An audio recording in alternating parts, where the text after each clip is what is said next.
Let's show you how to change the impeller on a Malibu Monsoon M series engine. It's a quick maintenance job that keeps your engine running cool and performing at its best. Start by opening the engine hatch and locating the raw water pump. On the M5Di, it's mounted under the engine cowling on top of the engine. You'll see a round black cover held in place with several screws. Use a socket wrench to remove the screws. Keep them in a safe spot. You'll need them again later. Once the cover is off, you'll see the impeller sitting inside the housing. Grab the impeller with pliers and work it out gently. Next, remove the old O-ring.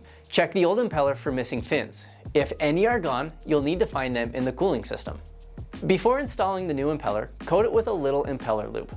Compress the fins and slide it into the housing, rotating it in the same direction the pump spins. Make sure it seats fully. Go ahead and install the new O-ring, reinstall the cover and tighten the screws evenly. Don't over tighten, just snug enough to seal. And just like that, you're ready to hit the water. Happy boating!